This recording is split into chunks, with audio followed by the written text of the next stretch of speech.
Bienvenue sur l'Étudiant Libre, le podcast qui vous aide à devenir libre en réussissant vos études. Nous accompagnons les étudiants à entreprendre leurs projets personnels et professionnels. Pour cela, nous abordons les sujets de l'entrepreneuriat, le développement personnel, la productivité et la motivation. Et bien sûr, comment lier tout ça en réussissant ses études. Un article est posté chaque semaine sur notre site, donc n'hésitez pas à cliquer sur le lien dans la description. Et bonne écoute!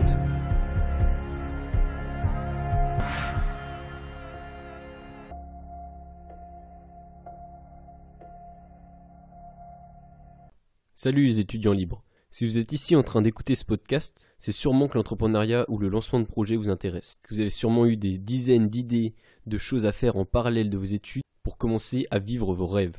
Donc si vous êtes comme moi, vous êtes un rêveur et vous aimez voir les success stories que nous montrent à la télé, au podcast, à la radio, mais surtout sur internet. On voit ces success stories d'entrepreneurs qui ont tout réussi, qui dès les premiers obstacles qu'ils ont surmontés, ce fut un succès et leurs premières idées ont réussi à leur rapporter des millions d'argent. Je veux bien entendu parler de ces génies comme Elon Musk qui a révolutionné le monde de la voiture électrique et des lancements de fusées, ou Mark Zuckerberg qui a réussi à rassembler des millions de personnes sur un seul réseau social, ou Steve Jobs qui a carrément inventé les smartphones que l'on a aujourd'hui dans nos poches et que l'on utilise tous les jours, ou Warren Buffett qui est la troisième plus grande richesse du monde et qui est le plus grand investisseur encore vivant aujourd'hui. Si vous êtes comme moi, tous ces entrepreneurs vous font rêver.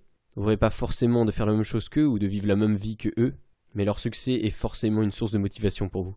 Mais alors on peut toujours se poser la question, comment ils ont fait? Quelle est la différence fondamentale qu'ils ont entre nous et eux? Qu'est-ce qu'ils ont fait pour réussir?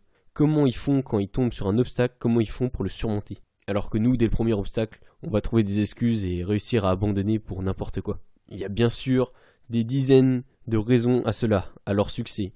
Une part de chance forcément, une part de chance sur leur timing, sur les personnes qui les ont entourés et aidés. Mais ce qu'il faut savoir, ce qu'il y a en commun sur toutes ces success stories, c'est tout simplement eux. C'est les décisions qu'ils ont prises. C'est à quel moment, quelle décision, quoi faire et comment penser. Et ça, on peut s'en inspirer. On ne va pas s'inspirer de la chance qu'ils ont eue, mais on peut s'inspirer des choix de génie qu'ils ont réussi à faire et qui les ont amenés à leur succès. C'est pour cela que nous allons voir dans ce podcast comment penser comme les génies de l'entrepreneuriat. Bon, bien sûr, je ne vais pas vous mentir, il n'y a pas de méthode magique, il n'y a pas un état d'esprit de gagnant comme on pourrait voir sur des vidéos un peu putaclic qui vont vous donner des résultats garantis. Puisque avoir du succès est un sujet plutôt large et penser d'une manière qui vous amène au succès est très compliqué, ce que j'ai fait dans ce podcast, c'est que j'ai essayé de rassembler tout ce qui revenait dans les interviews, mais aussi dans les livres les plus inspirants et qui ont le plus de succès dans le domaine de l'entrepreneuriat. Donc la suite du podcast va se dérouler en plusieurs parties, et ce qu'il faut savoir, c'est que de manière générale, chaque partie correspond à une idée développée dans un livre. Donc je ne peux pas me permettre de résumer un livre entier en quelques minutes, mais je vais simplement dans ce podcast vous présenter les points importants, les points qu'il faut savoir et vous ouvrir l'esprit sur ces notions.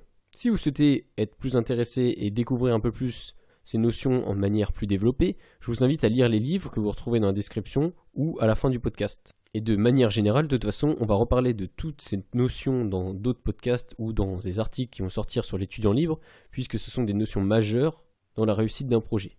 Premier point, il faut oser se lancer. Et ça, c'est peut-être le plus grand conseil que je peux vous donner de ce podcast. Si vous devez vous arrêter à un seul conseil, c'est maintenant. Écoutez ce conseil et ensuite vous pouvez directement commencer. Même si tous les autres conseils réunis sont très importants, oser se lancer vous assurera au minimum quelques résultats. Même si ce n'est pas le succès, au moins vous aurez un début de résultat. Ce qu'il faut savoir, c'est que si on ne se lance pas, il ne se passe rien. Ça peut paraître bête, mais les gens qu'on voit à la télé, c'est pas les gens qui ne se sont pas lancés. On regarde jamais à la télé quelqu'un qui a pensé toute sa vie à une idée, qu'il a essayé de la peaufiner dans sa tête pour avoir quelque chose de parfait, et qu'au final, il n'a jamais eu le courage de se lancer. Ou que quand il s'est lancé, il s'est rendu compte que son idée n'était en fait pas si géniale. Quand on fait rien, cela nous amène à rien. Mais quand on fait quelque chose, ça ne nous amène pas forcément au succès. Mais ça nous rapproche un peu plus, de jour en jour, au but que l'on veut obtenir. Eh bien, imaginons que vous voulez débuter au skate. Qu'est-ce qui va se passer? Au début, vous allez être seul et vous n'allez pas oser aller dans un skatepark parce que vous tenez à peine debout sur la planche. Vous arrivez à peine à rouler pour aller jusqu'au skatepark tout seul, sans mettre les deux pieds à côté.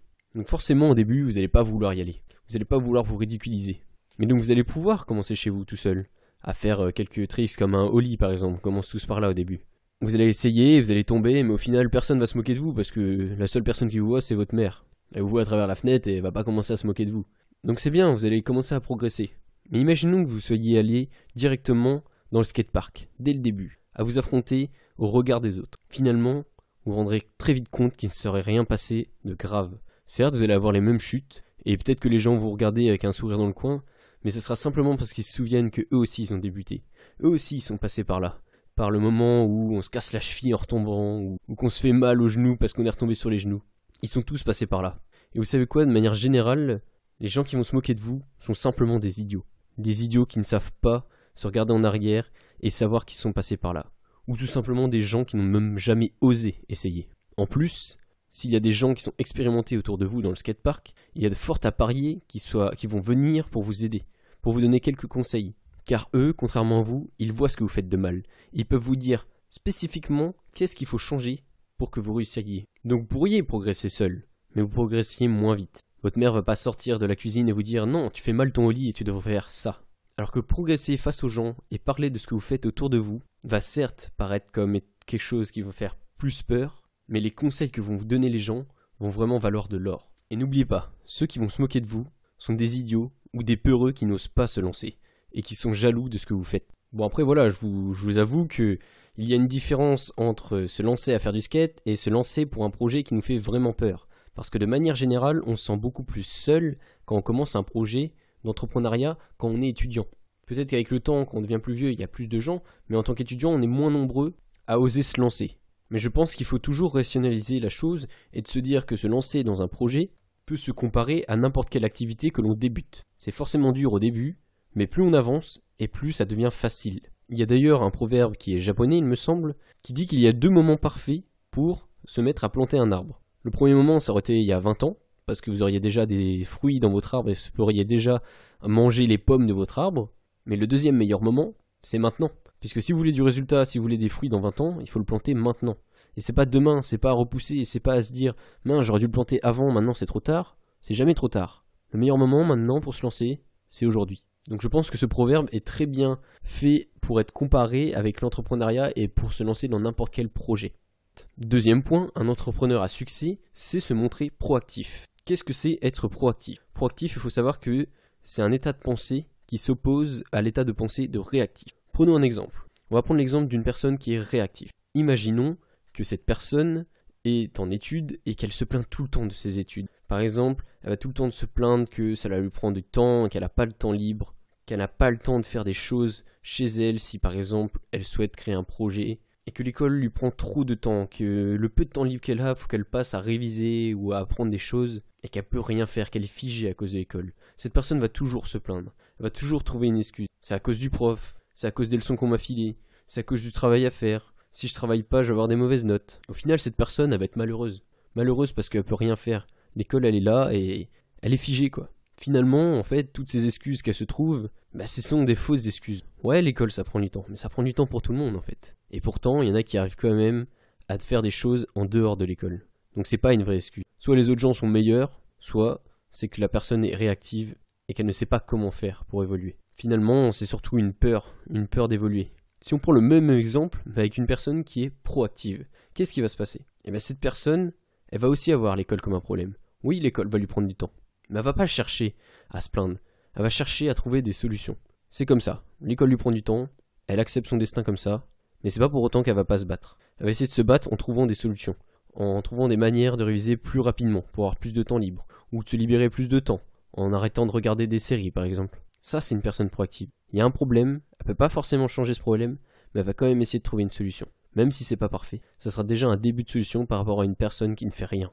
Une personne réactive. Et si l'école continue de l'ennuyer, elle va quand même essayer de trouver des solutions pour rendre l'école plus fun.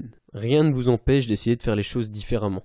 Si je prends mon exemple, je suis en école qui m'apprend à programmer des sites en IUT informatique, et un de mes cours consistait à suivre un document PDF écrit en texte, de suivre chaque instruction, de le faire moi-même, et de finalement faire le site que le prof nous demandait. Sauf qu'il n'y avait rien d'amusant là-dedans, et je m'ennuyais. Quand le prof passait, au final, j'avais tout le temps du retard par rapport aux autres élèves, parce que finalement, lire quelque chose et appliquer ce qui est écrit, ça m'a pas vraiment plu en fait. Alors ce que j'ai fait, j'ai décidé de totalement quitter ce PDF est de faire un site par moi-même en faisant des recherches sur internet tout en étant pendant le cours. Et cette fois, plutôt que de suivre un sujet rébarbatif en faisant un site sur l'histoire de la France par exemple, j'allais faire un site sur quelque chose qui me passionne vraiment. Donc j'ai testé. Si le prof me disait qu'il fallait que j'arrête, j'aurais arrêté. Sauf que là, le prof a bien vu que je continuais à faire un site et à continuer à travailler. Donc finalement, il m'a laissé faire quelque chose de plus fun. Et tous les autres commençaient à me regarder d'une manière bizarre, puisqu'en fait, ils enviaient la situation dans laquelle j'étais. Mais eux n'osaient pas se bouger pour trouver une solution et continuer à suivre le PDF. Donc ça, c'était un exemple de proactivité et de réactivité avec l'école, mais quelque chose qui touche déjà tout le monde, c'est le monde politique. On peut passer son temps à se plaindre de qui a été élu, que la politique est tout le temps avec les mêmes personnes et que ça bouge jamais. On peut s'en plaindre, on peut accepter cette fatalité, mais tout de même essayer de changer les choses grâce à des associations par exemple. Quelqu'un de réactif va se plaindre sans jamais rien faire et va finalement être malheureux parce qu'il n'est pas libre de son destin. Quelqu'un de proactif va lui savoir que c'est mauvais, peut-être s'en plaindre, mais moins puisque lui essaiera de faire bouger les choses en créant une association ou en essayant de faire d'autres choses qui avanceront vers une solution. Troisième point, la volonté d'apprendre. Une des clés du succès d'un entrepreneur de génie, c'est sa volonté d'apprendre. C'est sa volonté de toujours s'améliorer et de ne pas rester sur ses acquis. Car c'est tentant de rester sur ses acquis, d'être heureux comme on est, avec les compétences que l'on a. Mais si on reste comme on est toute sa vie, alors on n'évolue jamais et il y a très peu de chances qu'on arrive au succès. On entend souvent d'ailleurs la même phrase dans les entretiens d'embauche qui est « Mon défaut est d'être perfectionniste ». Et ça fait rire parce que finalement, perfectionniste c'est un mélange entre un défaut et une qualité. Donc c'est vrai, il faut savoir s'améliorer, il faut savoir écouter les conseils. Si vous montrez vos choses aux personnes autour de vous, vous osez vous lancer et montrer ce que vous faites, vous allez recevoir des critiques, et même des critiques venant de vos amis. Et ça va vous faire mal, mais c'est quelque chose qui doit venir, parce que c'est quelque chose qui va vous améliorer. Si vous êtes du genre à créer quelque chose, à le garder caché autour de vous, au monde qui vous entoure, et à juste le garder pour vous, c'est bien, mais vous n'allez jamais évoluer. En fait, c'est tout simplement que vous avez peur de la critique, vous avez peur que ce que vous faites soit mauvais. Mais c'est pas grave que ce soit mauvais, tout le monde passe par là.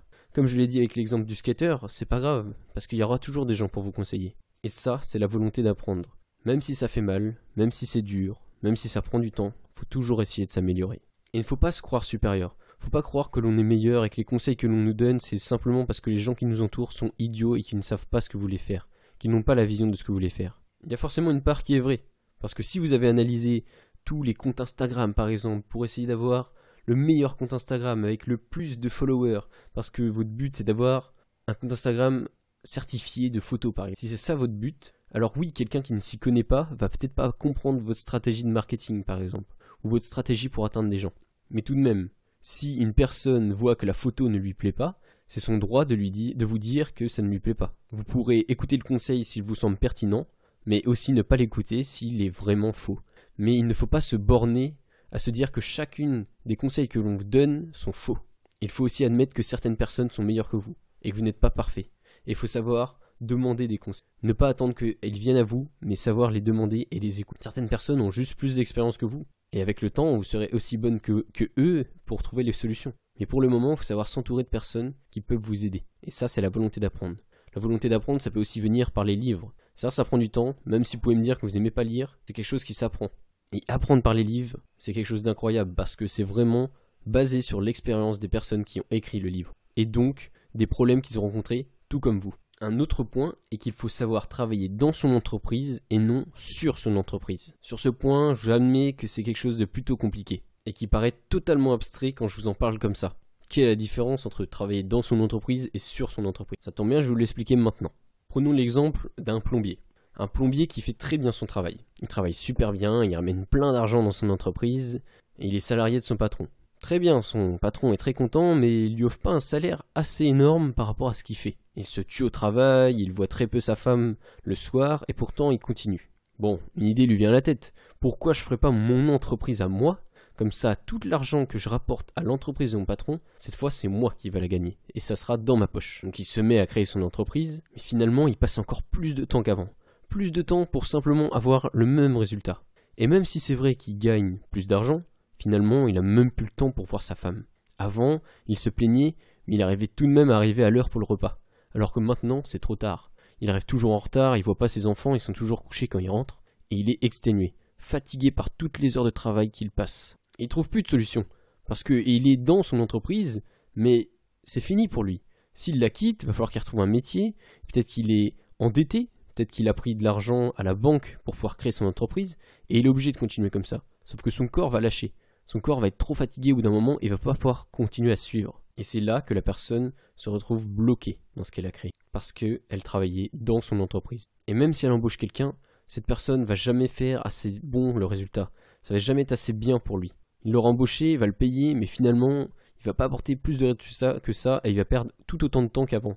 Parce que chaque erreur que fait l'employé qu'il a pris, ça va être du temps en plus qu'il va prendre pour essayer de réparer les erreurs derrière lui. Ceci est l'exemple de qu'est-ce qui est de travailler dans son entreprise. À la différence, si la personne avait décidé de travailler sur son entreprise, elle aurait certes peut-être été endettée aussi en prenant des prêts pour créer son entreprise de plomberie, mais dès qu'il aurait gagné assez d'argent pour embaucher une autre personne, elle l'aurait fait. Sauf que cette fois, à la différence, le plombier allait tout lui expliquer, tout ce qu'il sait faire et tout ce qui fait qu'il est fier de son métier et comment il fait pour être aussi fort. Il allait tout expliquer à son employé comme si son travail était réplicable par n'importe qui. Comme ça, si le travail est mal fait, on va venir dans un premier temps voir son employé, et si ensuite l'employé ne sait pas répondre ou ne sait pas réparer le problème, on va voir ensuite le patron. Et le patron, lui, pendant ce temps-là, va pouvoir, avec le temps libre gagné grâce à son employé, trouver de nouveaux clients, trouver de nouvelles manières de travailler plus efficaces. Ce qui va finalement lui libérer beaucoup plus de temps libre, puisque ce n'est pas lui qui travaille,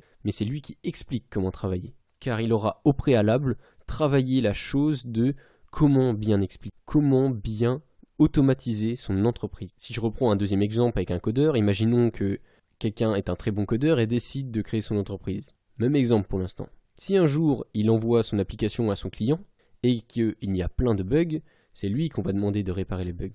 Car par exemple, le seul employé qu'il aurait pris, ça serait une secrétaire par exemple, ou une comptable. Si à l'inverse, il avait embauché un développeur, à qui il aurait expliqué comment faire et à qui il aurait donné le projet de l'application à faire, si l'application se met à mal marcher, eh bien c'est le codeur qu'on va appeler, et non le patron.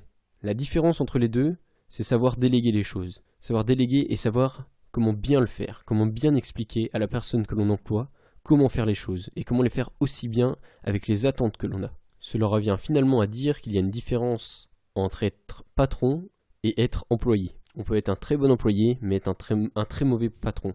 Et on peut être un très bon patron et être un très mauvais employé. Donc qu'est-ce que ça peut bien vouloir dire travailler dans son entreprise ou travailler sur son entreprise pour un projet personnel quand on est dans ses études? Ça veut tout simplement dire que, certes vous n'aurez pas d'employé, mais il faut savoir regarder là où on va. Il ne faut pas foncer tête baissée en se disant ce que je fais c'est parfait, ou je suis vraiment un expert dans mon milieu, et si ça ne marche pas c'est que c'est les autres qui sont idiots. Parce que dans ce cas-là vous allez passer énormément de temps à faire énormément de contenu sans jamais avoir de réels résultats. Si par exemple vous passez votre temps à faire une vidéo YouTube par jour, ce qui vous prend énormément de temps chaque jour, mais que vous ne travaillez pas l'efficacité de vos vidéos, l'efficacité de ce que vous dites, de ce que vous faites, de comment vous partagez votre vidéo, eh bien ça ne va pas avancer très vite. Et ça va vous prendre beaucoup de temps pour peu de résultats. Si maintenant vous passez sur une vidéo de qualité par semaine, mais que vous passez beaucoup de temps, le reste du temps que vous avez gagné, à la partager, à essayer de peaufiner le montage ou la qualité de votre vidéo, là, ça va amener plus de résultats. Ça aura plus de chances d'amener des résultats. Donc c'est ça ce que ça veut dire en cas concret. Parce que je sais que vous n'êtes pas plombier ou vous n'avez pas les moyens de vous payer un employé. Mais vous avez les moyens de passer moins de temps sur ce que vous faites pour avoir de la plus grande qualité, pour avoir plus de résultats. Ou pour essayer de vous faire aider, de vous faire entourer par des gens qui pourront vous aider à faire ce que vous faites. Un autre point très intéressant est le Lean Startup. Le Lean Startup est très intéressant pour deux raisons. Il y a deux théories qui permettent de faire évoluer une entreprise ou une idée dans des aspects qu'ils n'auraient jamais atteints en des dizaines d'années. La première théorie est celle du MVP, Minimum Viable Product. En français, c'est le produit minimum viable, et cela signifie que quand on a une idée, on va forcément essayer de trouver le produit minimum qui apporte le minimum de besoins et de travail à faire pour répondre aux besoins du client. Si vous souhaitez par exemple faire du covoiturage dans votre ville, créer une association par exemple de covoiturage pour l'environnement par exemple. Alors le MVP, ça serait d'aller demander aux gens dans la rue s'ils seraient prêts à faire du covoiturage écologique dans cette ville sans être rémunérés.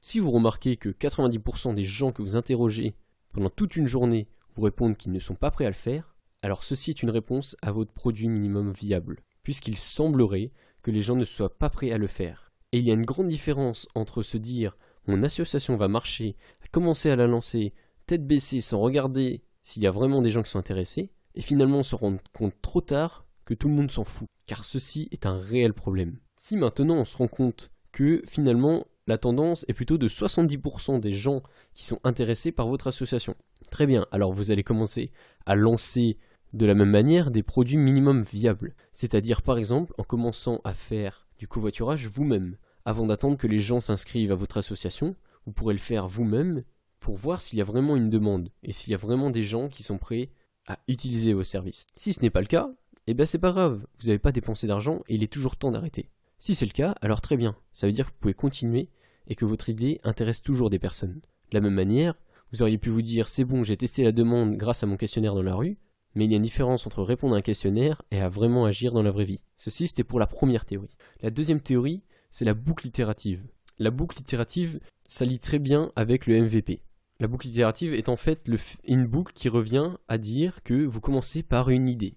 Une fois que vous avez fait votre idée, vous allez construire un premier produit. Vous allez ensuite mesurer l'attente des gens ou essayer votre produit sur le terrain, même s'il n'est pas prêt, même s'il n'est pas parfait. Ça peut paraître contre-productif de vendre un produit qui n'est pas fini, qui n'est peut-être pas parfait ou qui est peut-être moche, mais le but c'est de voir si ça intéresse du monde. Donc vous allez tester votre produit et voir ce que les gens répondent. Si vous remarquez que dans votre produit, tout le monde se plaint d'une même chose, alors vous allez retourner sur votre idée. Vous allez reconstruire la chose en changeant ce problème qu'il y avait. Cela va en résulter un produit que vous allez mesurer auprès des gens et voir si c'est mieux. Si c'est mieux mais que vous avez apporté dans votre construction un deuxième problème, alors vous allez continuer ainsi à rechanger ceci. Les trois pôles importants de la boucle itérative sont la création de produits, la mesure du feedback, c'est-à-dire le retour client, et ensuite le pivot, c'est-à-dire de changer d'axe pour changer la fonctionnalité du produit, par exemple.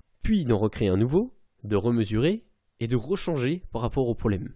Et c'est ainsi que votre idée de base, que vous avez testée avec un premier produit, va évoluer. Et elle va peut-être même pas évoluer dans le sens que vous souhaitez y aller, puisque vous allez vous rendre compte que la demande et les problèmes des gens ne sont pas exactement ce que vous aviez imaginé. Mais grâce à cette boucle itérative, vous allez dans le sens des gens. Vous allez dans le sens de leurs problèmes, dans le sens de ce qu'ils veulent que vous apportiez au monde. Dernier point, et qui n'est pas le plus facile, c'est la méta-persévérance. La méta-persévérance, c'est persévérance avec méta devant. Ça, vous l'avez compris. Mais qu'est-ce que ça veut vraiment dire? C'est quoi la différence avec une persévérance normale? Quelqu'un qui va persévérer, c'est quelqu'un qui va avoir appliqué tous les conseils qu'il y avait au-dessus. Il va se mettre par exemple à faire de la guitare, poster tout sur YouTube, en parler aux gens autour de lui, ils vont lui faire des retours, lui dire tu devrais changer ça, et ça sera mieux un jour. Et il va avancer comme ça, faire de la musique sur YouTube pendant 1 mois, 2 mois, finalement ça fera 6 mois, toujours aucune vue. Il va plafonner à 100 vues maximum et 150 abonnés, ce qui peut paraître énorme ou très peu pour certaines personnes, mais en tout cas c'est pas le succès ce qu'attend la personne. Elle va continuer à avancer 1 an, 1 an et demi, et toujours rien. En fait, il commence à se poser la question, est-ce que ma chanson plaît? Puis il va lire une interview d'Elon Musk qui va dire, il faut continuer à persévérer et c'est la clé du succès, même quand ça marche pas, il faut continuer. Et donc il va continuer. Sauf qu'en fait, il va peut-être continuer toute sa vie comme ça et jamais personne ne va être touché par sa musique. Parce que peut-être qu'il y a un problème. Peut-être que l'enregistreur de son son est vraiment mauvais et que sa musique est bonne, mais puisqu'il enregistre et qu'elle est vraiment nulle, alors personne ne l'apprécie à sa juste valeur. Il peut y avoir plein de raisons. Ou même juste son style de musique ne plaît à personne. Et c'est pas grave, parce qu'il peut toujours changer, il peut toujours essayer de s'améliorer. Mais il ne faut pas croire que persévérer mène forcément au succès. Et c'est là que la méta-persévérance intervient. Méta-persévérer, c'est savoir quand est-ce qu'il faut arrêter. À quel moment il faut arrêter son idée. Et se dire que finalement elle ne plaît à personne et avancer sur un nouveau projet pour éviter de perdre trop de temps. Et vous savez quoi? Personne n'a la réponse. Je peux pas vous donner une méthode vraiment précise pour savoir quand est-ce qu'il faut arrêter et quand est-ce qu'il faut continuer. En fait, ce qu'il faut se dire, c'est qu'il faut avoir une vision de son projet. Bien sûr, il faut appliquer tous les conseils que j'ai donnés avant, mais il faut avoir une vision. Et essayer de s'approcher au maximum de cette vision. Toujours s'améliorer, dans le but de s'approcher de la perfection que l'on a en tête. Et si à un moment, vous vous rendez compte que vous avez tout essayé, que vous êtes vraiment arrivé au maximum, que vous êtes arrivé à la vision que vous aviez, et que vous ne pouvez plus rien faire pour vous améliorer, alors c'est là qu'il faut méta-persévérer. Vous pouvez encore continuer quelques mois dans la direction que vous souhaitez aller, même si vous êtes arrivé au summum, mais au bout d'un moment, il faut se dire que si vous avez tout essayé, alors à ce moment, vous aurez le droit d'arrêter. Et c'est là qu'il faut savoir se calibrer. Certaines personnes vont être tellement têtues, vont jamais savoir s'arrêter. D'autres vont se dire qu'elles sont en train de méta-persévérer, alors qu'elles sont tout simplement en train d'abandonner une idée qu'elle ait marché dans les mois à venir, mais c'est juste qu'elles n'ont plus le courage de continuer. Alors il faut essayer de savoir, au fond de vous, de quel genre vous êtes. Est-ce que vous êtes du genre à aller trop loin ou à pas aller assez loin? De manière générale, les gens ne vont pas assez loin et n'ont pas le courage de continuer. Mais c'est peut-être pire de continuer pendant des années alors qu'il n'y a rien. Pensez à tous les chanteurs, tous les musiciens qui ont rêvé toute leur vie d'en vivre et d'être connus et qui n'ont jamais réussi à en vivre et que personne ne connaît. Ça fait peur, hein? Ça pourrait vous arriver. Mais finalement, il y a une raison derrière ça. Peut-être qu'ils n'ont pas su méta-persévérer et qu'ils n'ont pas su changer leur style pour s'adapter à la demande. Donc pour moi, méta-persévérer, je pense que c'est qu'on atteint un stade où on n'est même plus passionné par ce que l'on fait parce qu'on a tellement essayé que ça ne marche plus, qu'on n'a plus envie d'en faire, parce que personne ne nous écoute par exemple, ou personne n'est intéressé par nos projets. Mais c'est aussi au moment où on se rend compte qu'on a essayé tout ce qui était en possible de notre manière de faire. À ce moment-là, quand on aura tout essayé et qu'on aura atteint la vision de notre projet, alors là vous aurez le droit d'abandonner. Mais pas avant. Avant, vous devez continuer même si votre projet semble être inintéressant. C'est ça, méta-persévérer. En conclusion, il n'y a rien de magique. Un succès, c'est dû à beaucoup de choses, et malgré tout, peut-être un peu de chance. Peut-être que vous n'aurez jamais cette chance de réussir. Mais si vous n'essayez pas, c'est sûr que vous n'y arriverez jamais. Et tous les conseils que j'ai donnés ici ne sont pas forcément partagés par tous les entrepreneurs à succès que l'on voit de partout. Mais une grande partie, une majorité, sont quelque chose qu'ils ont tous déjà essayé et mis en jeu. Alors je vais revenir sur les 7 points que j'ai vus dans ce podcast. Il faut dans un premier temps savoir se lancer et oser y aller. Je peux vous conseiller le podcast Nouvelle École, qui est une grande source d'inspiration pour nous et qui est une interview de toutes les personnes que l'on peut voir qui sont des semi-célébrités et qui ont eux comme conseil principal à chaque fois dans chaque podcast qu'ils ont réussi leur projet tout simplement parce qu'un jour ils avaient essayé, qu'ils sont décidés de se lancer. Deuxième point, il faut savoir être proactif. Je vous conseille le livre Les 7 habitudes de ceux qui réalisent tout ce qu'ils entreprennent. C'est bien sûr un livre que nous avons personnellement lu et qui est très inspirant et qui est une base surtout de beaucoup d'autres livres d'entrepreneuriat pour la suite. On retrouve ces principes vraiment partout. Troisième point, l'envie de vouloir apprendre et d'acquérir de l'expérience. Pour cela, je vous conseille rien d'autre que de lire des livres sur le sujet dans lequel vous entreprenez. Quatrième point, le fait de savoir qu'il est bénéfique de travailler sur son entreprise plutôt que dans son entreprise. Je peux vous conseiller le livre La semaine de 4 heures de Tim Ferriss, mais surtout The Myth, qui est le mythe de l'entrepreneur, dans lequel ce sujet a été développé.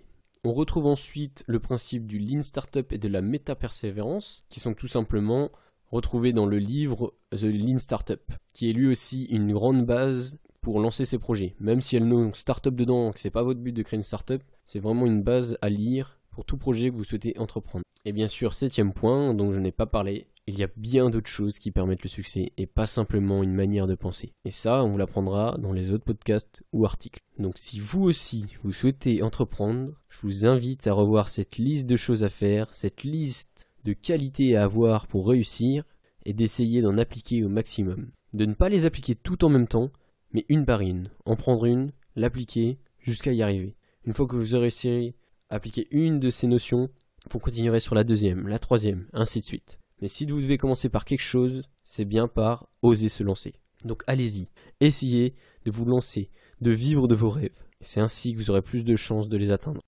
Je vous laisse réfléchir sur ça. On arrive maintenant à la fin de ce podcast. Si il vous a plu, vous pouvez vous abonner ou le noter en mettant de préférence 5 étoiles sur n'importe quelle plateforme de podcast.